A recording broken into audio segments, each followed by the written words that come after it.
And I'll be getting on the plane in a few minutes. So, one of the most important parts of getting into any moving vehicle for me is pills. I can't even stand taxis. So, I'm gonna fly across the Pacific. This is a requirement for me. It's called Toribura Esi. 12-hour version. So how many am I supposed to take here? How many? Yada yada. Aha, here we are. Okay, 2 capsules. Alright. If I wasn't driving at the end of this trip, I would probably take 4. God, I hope I can get some sleep. I got 4 hours of sleep last night, which is a miracle. I only had 2 hours the night before.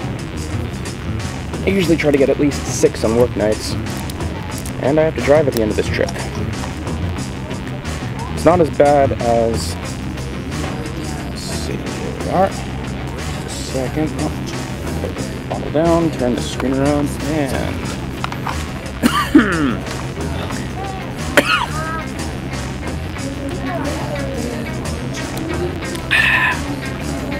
it's not as bad as when I joined my current company. When I first flew to headquarters for training, couldn't sleep the night before, couldn't sleep on the flight, and I had to drive about an hour from the airport to my company and join a training class that was already in progress. This trip is not going to be quite that bad, I hope. Of course, there's that TED flight in the middle, that, United bargain flight thing in the middle from Chicago to Tampa. That should be about as uncomfortable as possible. Haven't had good luck with those planes in the past. Hey.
This is probably one of the dumbest flights I've ever been on.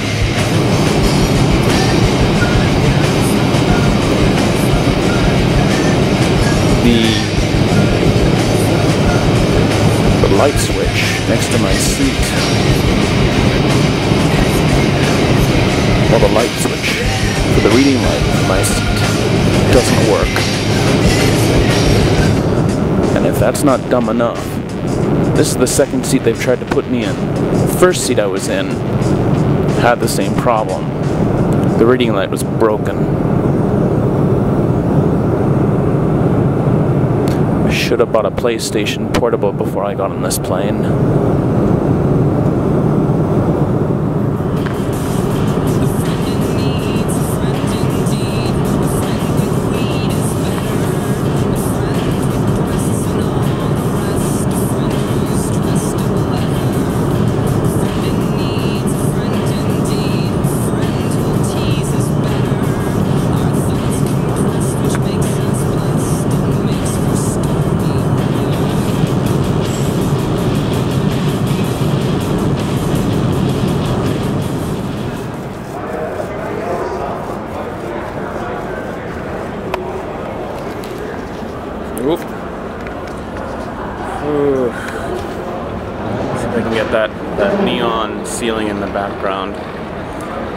funky seeing this now because I remember passing through this area around the time it was built, about 20 years ago now.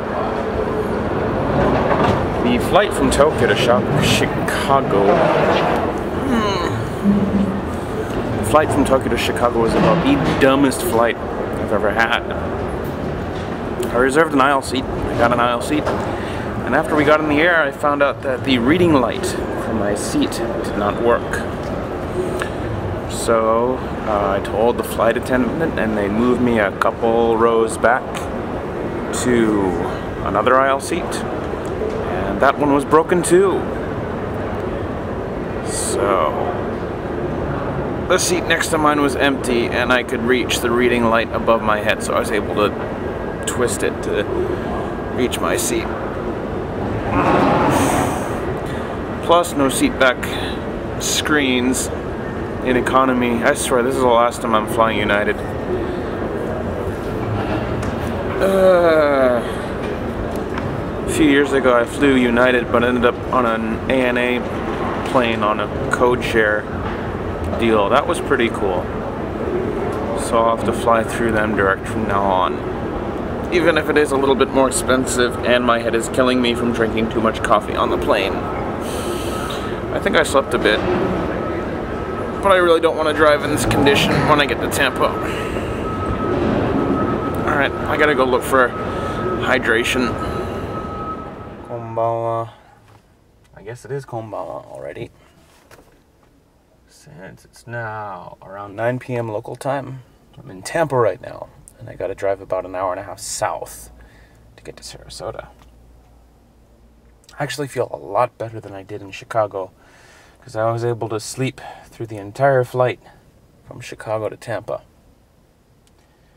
That pretty much completely changed my thinking about planes and airline seats, because the flight from Chicago to Tampa was on a United TED flight on an Airbus 320, and the Airbus 320 is a plane that just says to me, shut up and get on the plane. Because, I mean, it really is a bus. Just put everyone in the same open space. But, and up until now, I thought I was an aisle seat person, just so I could get up and go to the bathroom whenever. I ended up with a window seat.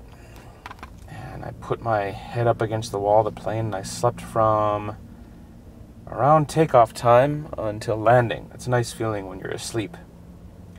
When you're able to sleep through most of a flight and you wake up when you land, just with a thud. I'm in my rental car right now. First time driving in about 8 months. I've gone through longer gaps before, so I should be okay. So, got here in one piece. Next up, get down to Sarasota.